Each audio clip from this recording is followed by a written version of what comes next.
Welcome back. Rellism Sports Talk, episode 69. And we have a super special show today. We're going to be talking Super Bowl thoughts, the college football playoff format. We got some fantasy talk. We're going to have two prominent teams that my special guest played on, the Packers and the Cowboys. And then we'll have some thoughts about the lawsuit and then personal thoughts from amazing football career from my special guest, who's a national champion at Alabama. He's a member of the Alabama Sports Hall of Fame class of 2021, 9-year NFL veteran, 3 years for the Packers, where you drafted 29th overall, selected to the all-rookie team, and had recorded the longest interception return and touchdown in postseason history. Then you went back to the Cowboys and became even more of a star, or should I say, the defender of the star. And he's also the host of Teague's Take podcast on YouTube. My special guest, George Teague. Yes. Appreciate it, my man. An honor to have you on here. I know you're a busy man, so let's just jump right into it. The last game of the NFL season, Super Bowl, had a whole lot of big time storylines to it. So what was your take on it? I mean, leading up to it, everybody talked about Stafford needing to win. We talked about Joe Burrow. Is he too young, or is he going to be the next Tom Brady? What's your thoughts about the Super Bowl as it played out? You know what? I was actually pretty excited about it all because that's not who I picked to get into the game. First of all, I thought it might have been. I guess I was kind of rooting for the Packers on the NFC side, and if I would have been betting, I probably would have bet that the Chiefs would have been in on the other side. So having the disparity, or having some new people in the game, I thought that was pretty cool because I really didn't know what to expect. I would have lost the bet again, though, because I was actually rooting for the Bengals to win the game just because I thought that I was going to ride with Joe Burrow and his amazing season that he had. Stafford is a local guy. He's right around here, so people didn't really take kind to me not rooting for Stafford, including my wife. But I thought it was a tremendous game. What better kind of game would you want for a Super Bowl where it comes down to the last little bit, and you have a great defensive play by Arnold to win it, being a defensive guy. So I thought it was a good game all the way around. I was happy with it, and I don't know, man. Happy for OBJ. There's so much stuff we could talk about in that game. Speaking of OBJ, because I've always been kind of one of, as you can see, I'm a Kobe fan, so I'm all about toughness and I'm gonna eat your heart out. And OBJ always seemed like he was kind of like, to me. But that game showed me a different perspective on him. It seems like he was getting his life in a different mindset, having a child on the way, with his new woman and everything, and seeing the emotion on him, even though he got hurt. Because he was on his way to making plays in that game. He was on his way. But seeing the emotion, and he was so engaged. He wasn't pouting. He was focused on the game the whole time. I got a different respect for him. I think you might have had a different respect, but I was kind of down on him a little bit. Well, I'm going to say my difference. I got an echo. I think it's me over here. Let's see if I can turn that down. I think that my respect is a little bit different because my daughter likes him. So I had to be real careful about that part. But no, seriously, he's a tremendous talent. I think that he was showing, he was bringing himself back the way it was. He went through some tough times and some struggles, whatever it was, personal or injuries or all the other kind of stuff. And it's really fun just to see him start to get back into his groove. And I was looking forward to seeing that. It's just unfortunate, that he had that freak accident again with his leg, and that's sad. It's terrible. But that dude's amazing talent. He would be a hard one to cover. I hate that he had to go up to the death trap of Cleveland up there with them guys and hinder him a little bit. But hopefully he's back and they can make another run at it next year. Well, I don't think they're going to re-sign. I don't think they're going to sign him with that injury, but we'll see how that goes. That's another topic for another day. But watching how the game played out, I feel like when the guns were on the table, when it was the finality of everything going on, the Rams said, we going to our MVP. We going to our man, Cooper Kupp. by any means necessary, and you're gonna have to stop him. And they didn't, and he did what he did and won MVP. On the other side, being the young team, the young Bucks and everything going on, Joe Mixon, I think, has shown his improvement through the years, also kind of like an OBJ, growing up, maturing a little bit, through the things he had in college, the stuff he had to deal with. But how is he not on the field for the last 2 plays of the game? 3rd and 1, and you got Samaje Perine in the game? They're tripping, man. Something going on there. They're tripping. And I can't say I was a Joe Mixon believer either. Even in our fantasy football league that we played and stuff and all this kind of stuff, that's not somebody I would want to pick up just because I wasn't necessarily that believer. But he really balled out this year. And, P. Ryan over Mixon, what he showed this year is crazy. It's ridiculous. He just brings up a whole nother different talent. Coaches can outthink themselves sometimes, man. We just needed to go with what's working. Especially offensive-minded coaches. They always think they got to have some little sleight of hand or want to play 3-card Molly out there on the football field. No, man, just play your cards. Play your game. Like Patrick Mahomes and them overthinking it on it right before halftime. What are y'all doing? That's another thing. So, you know what I mean? Yeah. Play your game. So I know that Aaron Donald, as great as he was talking about Hinton retiring. He didn't, thank goodness, because I don't want to see another Calvin Johnson or Barry Sanders retiring so early when you're going to be historically one of the best ever. But let's say he did retire. You played 9 years. Yep. He's played 8 years. He's got 17. He's got 7 first team All Pros and 8 Pro Bowls. Where would you put him on the best defensive players ever if he would have retired after that ring? Well, he's up there. First of all, let me give him some advice just in case he's listening. If you're that close to 10, go ahead and try to get your 10. I only got 9, but the money is a whole lot different at 10. From retirement and all the benefits and things you get, there's a big difference in 8 and 10. So hang around, even if you ain't making the same kind of money that you think you might want to make. Go ahead and string along till you get to 10, boss. I'm telling you. Get that security, yo. Yes, sir.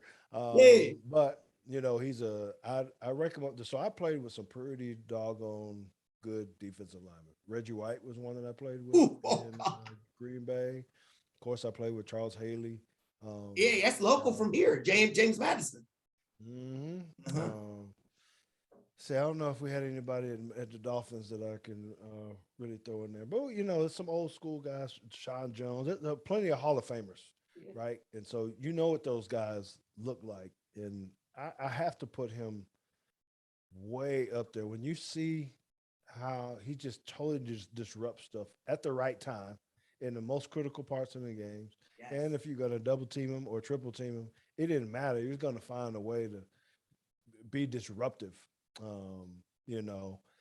So I guess I didn't really rank them in that kind of sense, but he definitely be in my top 10 of all time. I mean, I'm just thinking of guys, that put their hand in the dirt, interior guys. He ain't LT, but right. That's right. But they're different, and those are different players. Because I look at DT, he's an end, but I like him like a linebacker. He's stand up, rush kind of guy.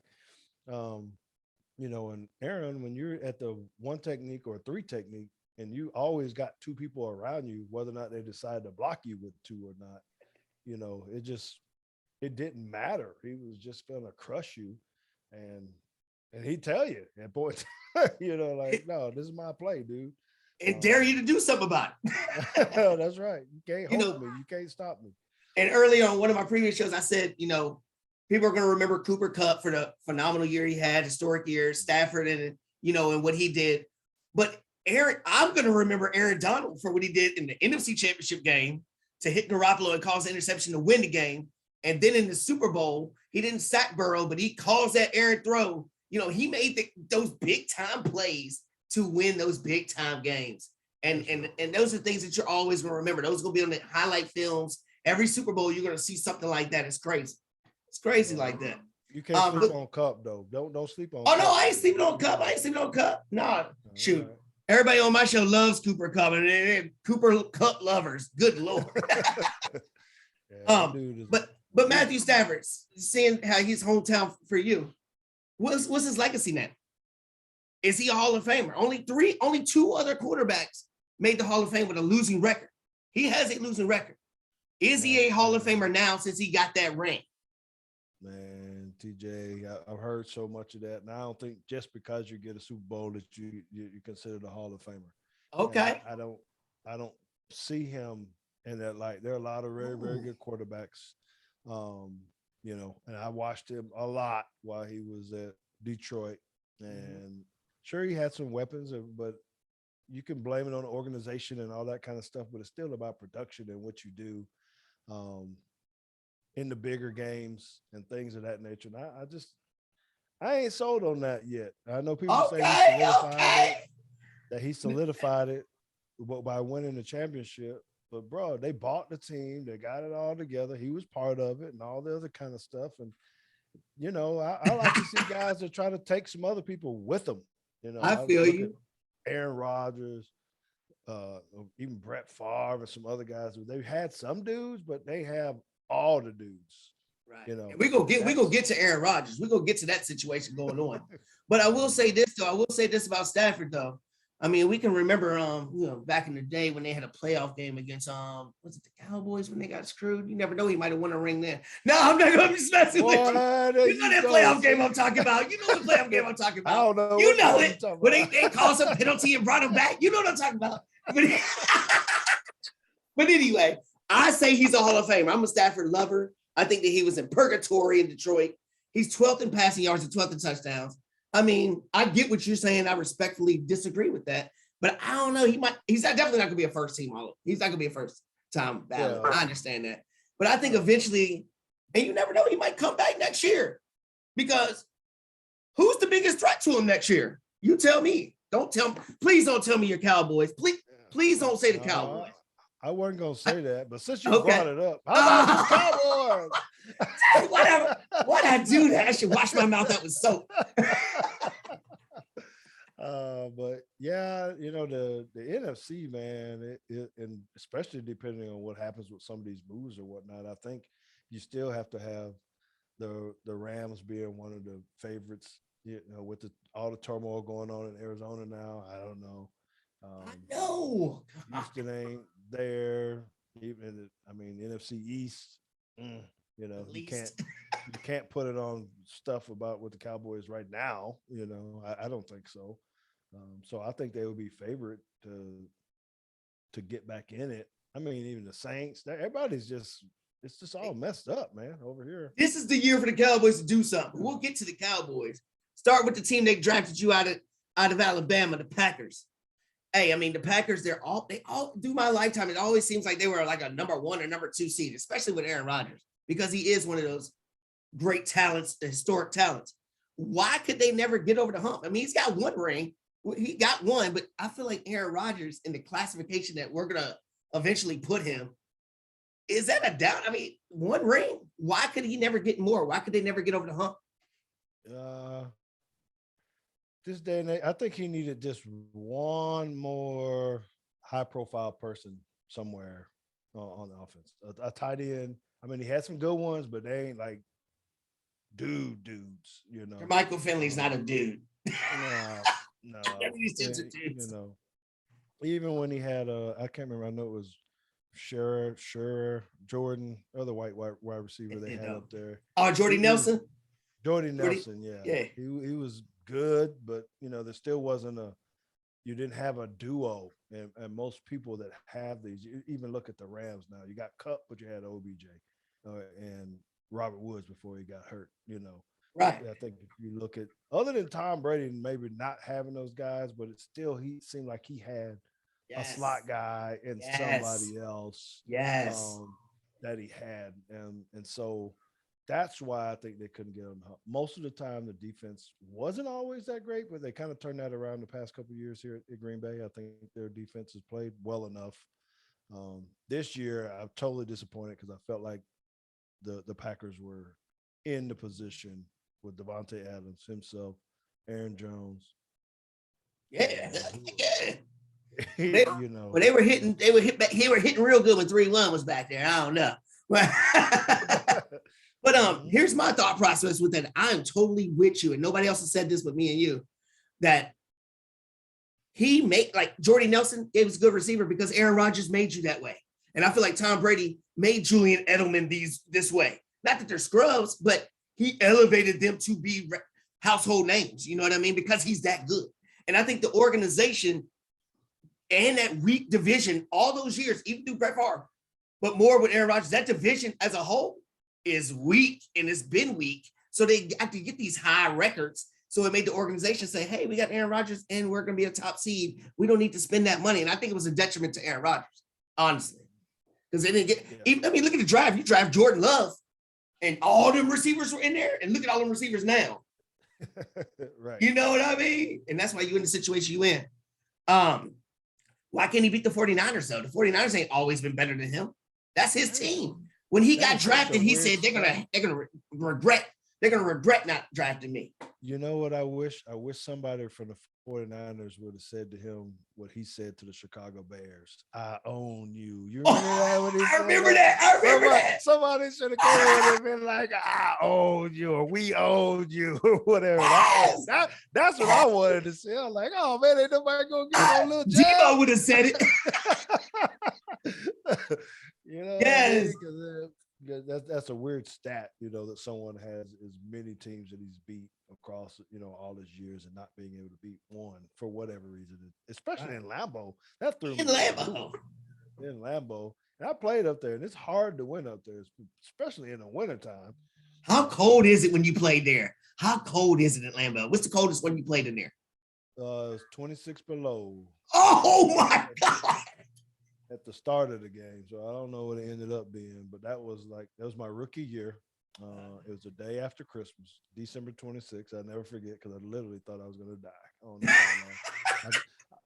I could try to be hard and all that kind of stuff, but it wasn't working. The trainers would come to me all the time on the sideline saying, hey, man, are you okay? And I would go, no, I'm not. This is ridiculous, bro. Out here trying to hit somebody. The ground was hard. Concrete. The ball was hard. It hurt to hit anybody. You know, you got to have the right mindset, but I ain't have it. That's crazy. So what's Aaron Rodgers going to do? You think for his legacy, you think he should stay or should he go somewhere else? And if he's going to go somewhere else, where should he go? I think he's going to stay. You think he's going to stay?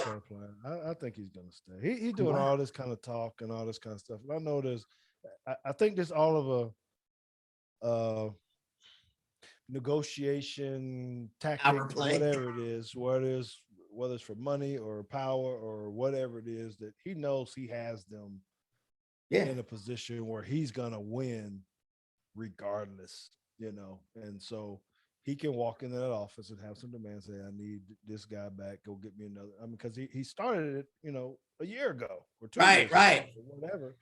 And they're in such a bad position per the cap and trying to trade and what they'd have to, you know, I mean, it's just, he has the upper hand in this. Green Bay is a really cool place. And I think he knows that, you know, just being there, playing there, waiting his time out. Man, he is so ingrained into that community.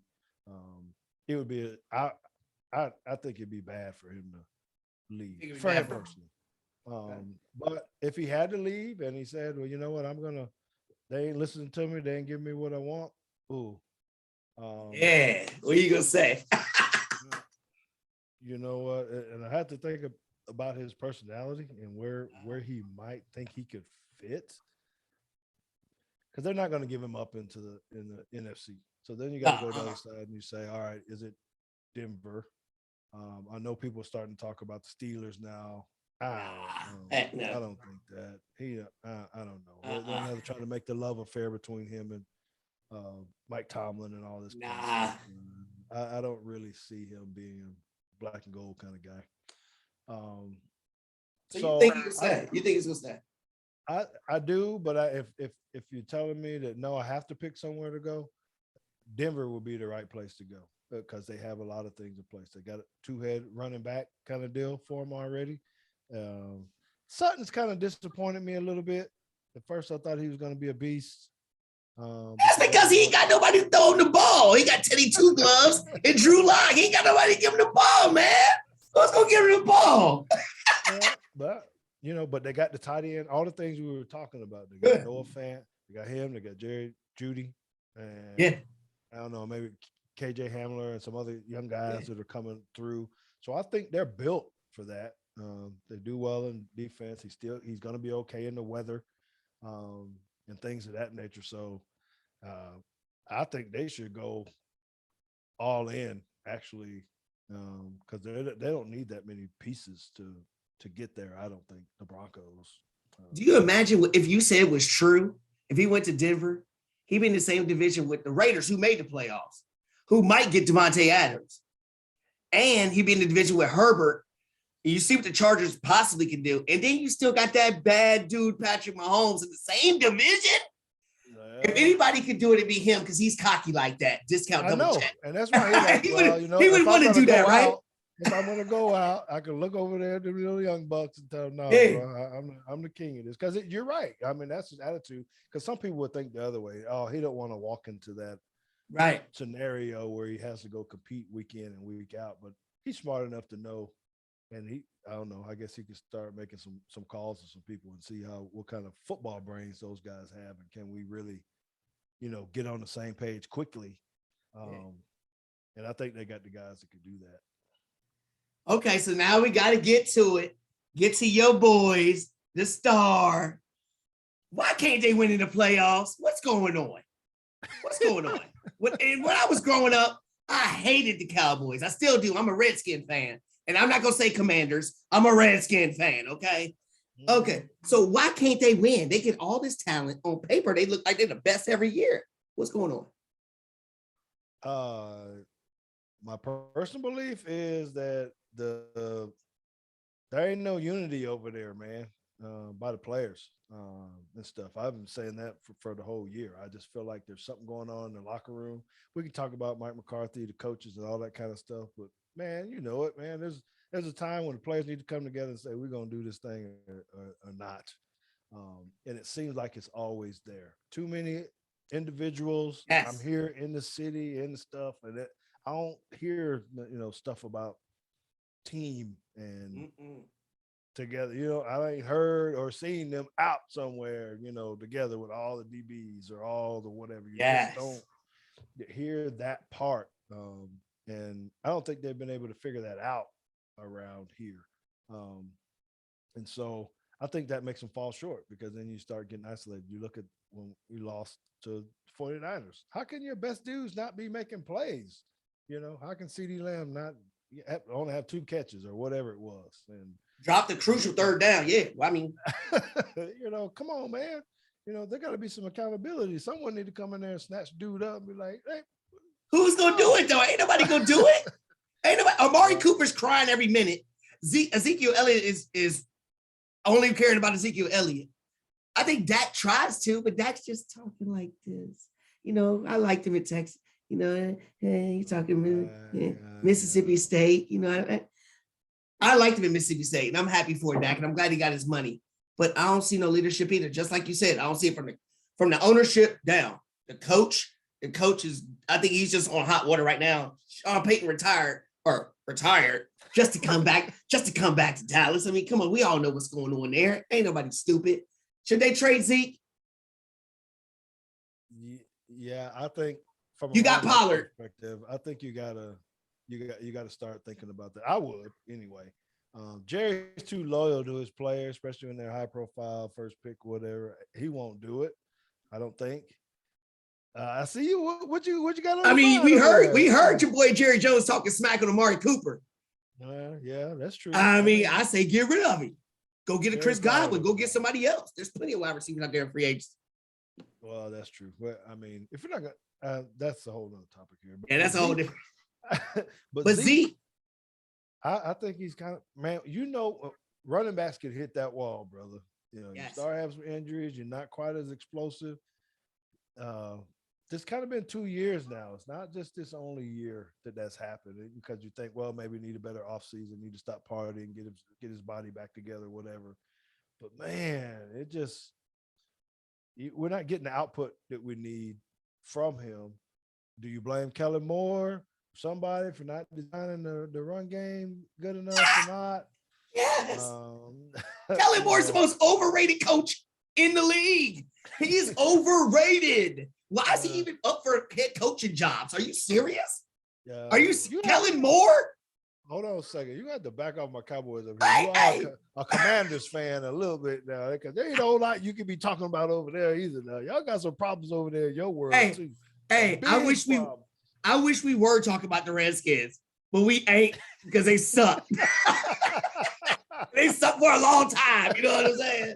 But look though. So on the final play, on that Dak run and everything going on, what did you think about the play? Because I hear different sides of it, like, oh, the referee shouldn't have ran it here. Dak was supposed to get the ball. Why'd they call the play? When you saw it, I know you were watching live. You probably might have been even at the stadium. I don't know. When you saw that play, what ran through your mind? Yeah, was at the stadium. See? That even made it worse, because I really thought that we had a momentum. Like, we're getting ready, like, man, we finna actually pull this thing out. Yeah. So from a coaching perspective, and your viewers, your listeners might not like what I'm saying, but I think it was a good call. The execution didn't happen right, but I think it was a great call. Looking at, calling timeout or having that ready, or, knowing that, hey, they're going to get into this shell defense. They're going to leave us. So he had two choices: either run it. I guess the only option could have been to maybe throw it to a quick receiver, because there was someone open. Hindsight's 20/20, right? That he could have got the same yards, maybe a little bit quicker in that way, if that someone bounced into him. But he wanted to leave it in his quarterback hands.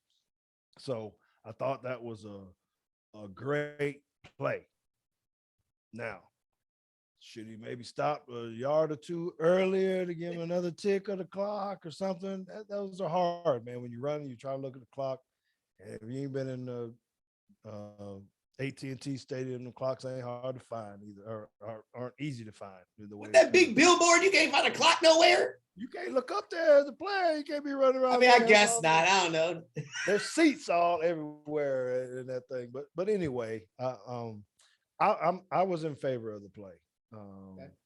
But I do think that as a coach, sometimes you got to, where I think he failed. So I've coached for a long time, right, as well. And there are times when I've gotten beat because I got out coached. I didn't call the right thing. I didn't see something.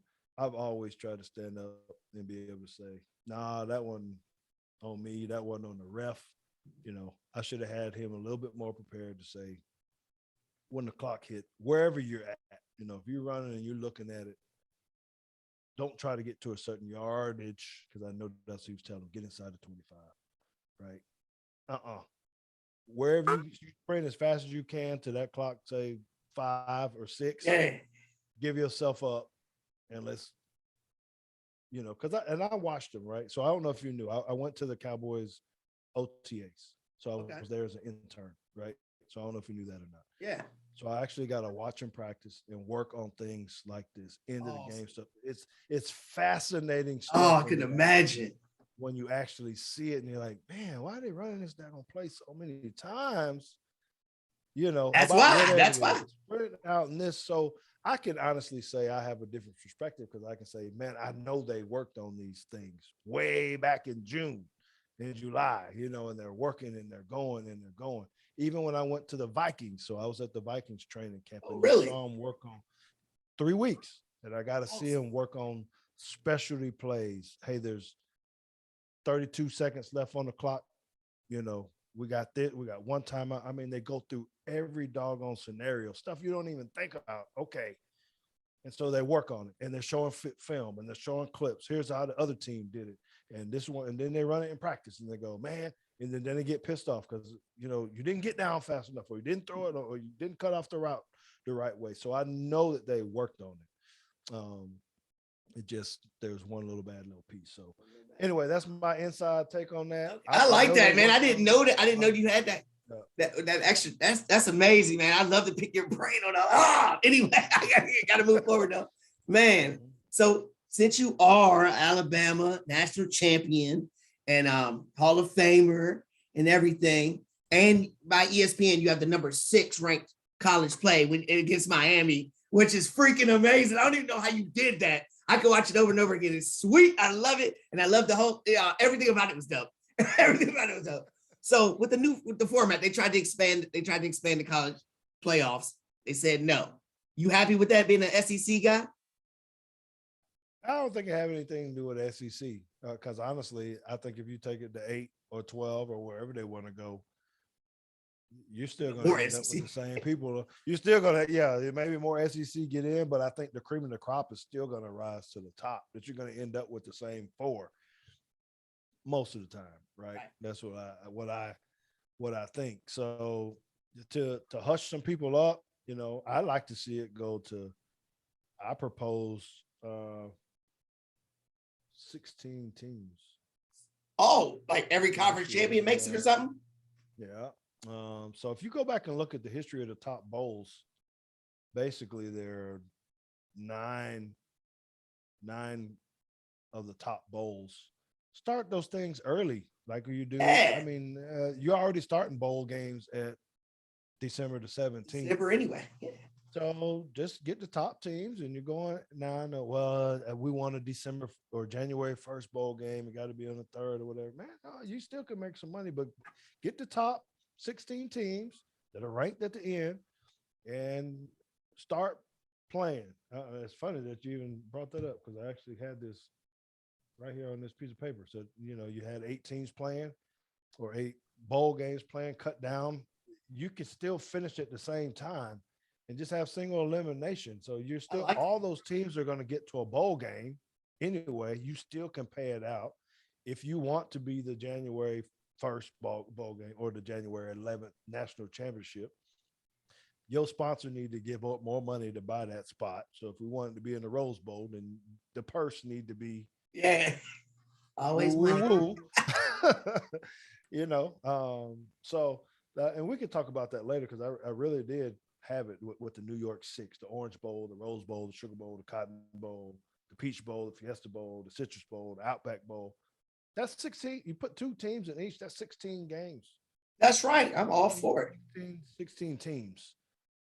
You already got the bowl set up. Just change the date of the bowl game. And I'm probably more likely to watch that matchup on December 17th than I was now watching whoever was playing on the. I was about to say, don't disrespect no small school, man.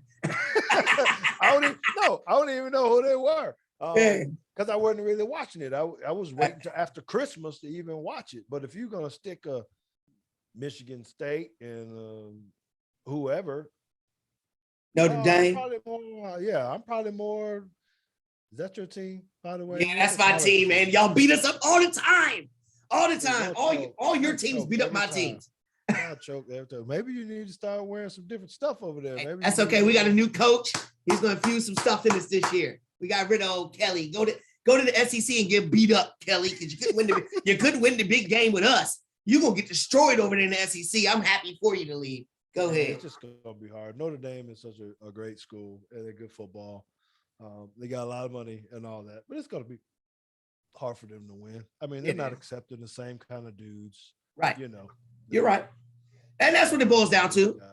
That's what it boils down to. Yes. Yeah. Nobody wants to talk about that and talk about the way athletes' mindset is, but it's different. They have to recruit different. They can't take the same kid that LSU can or Bama can. And it only catches up to you when it catches up to you, at the end in the playoffs. So, yeah, I like to see it be different. I like for it to expand. What I want to see change is the doggone NIL stuff. What the hell's going on? That's getting crazy. That's going to be another day for time. That can get crazy. Yeah. But I know we're running short on time. But I just wanted to get to some of your accomplishments, some of your big things, and I wanted to hear what you thought about some of those things.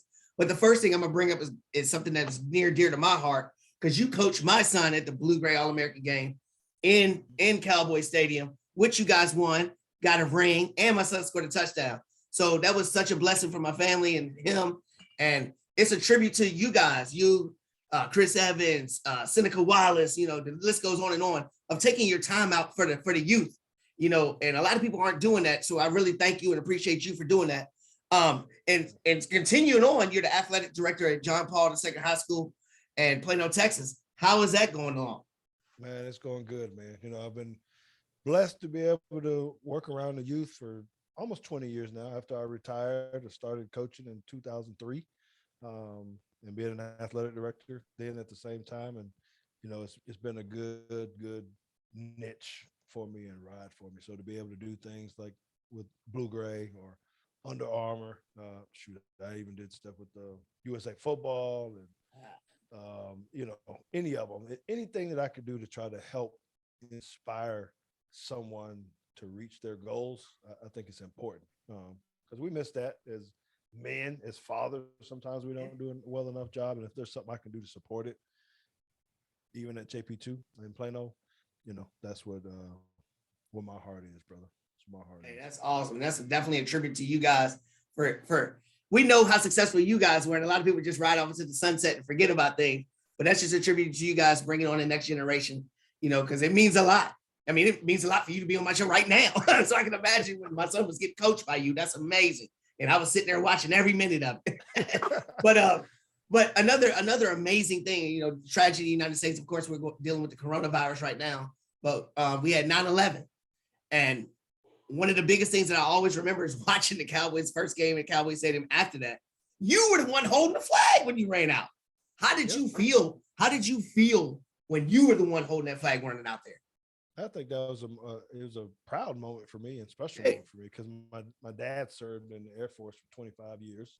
And so I grew up on the base and, very prideful in our country and all this kind of stuff. So I had a different outlook. I knew what it was like to, see bombers flying around and, helicopters and AWACS and all these kind of things and just being in that environment. And so, when you have something happen like that where terrorists or, dealing with, man, I had a different kind of feel about it. So yeah, when we had the opportunity to show that pride, it was easy for me when I found out that, hey, we're going to be trying to do it was scary. First of all, I got to go back to playing that game afterwards.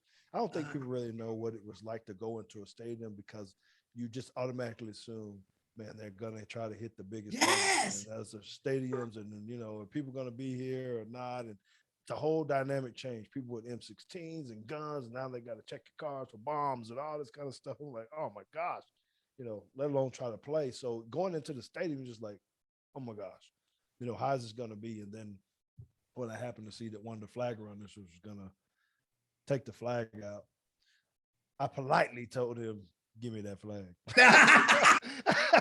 Yeah, I can see you doing that too with your uniform on. I don't know how much politeness you ever did with that uniform on, because I saw when you was hitting mugs everywhere. You was one of the hardest hitters I've seen. Shoot, you, Ronnie Lott, and my boy Alvin for the. I mean, you were one of them tough dudes. And speaking of hitting, and speaking of pride, I mean, you're always going to be remembered for the things that you've accomplished in football and all aspects of that word. But you'll never be forgotten for that game against the 49ers. Old Terrell Owens came in there, scored a touchdown, did the little pose on there, whatever. Then Emmett comes out, spikes the ball. This mile, yeah. Everybody's pumped up. T.O. scores again, going to do it again. And I was like, bang! What went through your mind to do that? Like what made you say, oh no, you ain't doing this again? Tell me in your words, what caused that? No, I could do that. But first I need to know, now that you're making me think about it. Were you named after Terrell Owens? You got that? Nah, I don't know who I was named after because he says Terrell, and I hate Terrell. When people say, hey, Terrell, no, it's Terrell. That just means you got money when you start pronouncing your name a little bit different. You know what I'm saying? Yeah, right. Yeah, you change it to that. So go ahead, anyway, give it to me. You know what, man? I'm prideful. My family's prideful. If you haven't met my wife or whatnot, I talk about her all the time, in a good way, that she's a very strong lady too. And there's certain things that we just don't allow to happen at our house or with each other. You don't put your feet up on people's coffee table. I mean, that's the way we were raised, even being in the military, sometimes you got to take your shoes off before you go in the house or whatever it was. And so I just felt like, man, there was a whole lot of disrespect going on out there. You run out to the star and you're doing this stuff regardless of what was going on. You're like, the first time you're just kind of like, man, this kind of over the top, yeah, we had some words. I was gonna say, what did you say? What happened? We had some words. What PG words can you say y'all said? Yeah. Hey, how's your mama doing? That's what I can do. Yeah. So, and I knew the bad thing was I knew he was gonna score the touchdown. He wasn't on my side. He was over there. He was lined up against a rookie, and I knew he was gonna score the touchdown. So I was already just looking like, what is he gonna do? I wasn't even looking at my man. I was just watching like, what is he gonna do? You And already waiting for it. You when he waiting for it. decided to not just do a regular spike the ball, do a little dance in the corner or something, but as soon as he started, because it looked like he was trying to do something to the fans, and then he started off, bro, I just lost it, man. I was like, this ain't. I just forgot about all 80,000 people and everything else, and just went on and went. And it was about to go down one way or the other.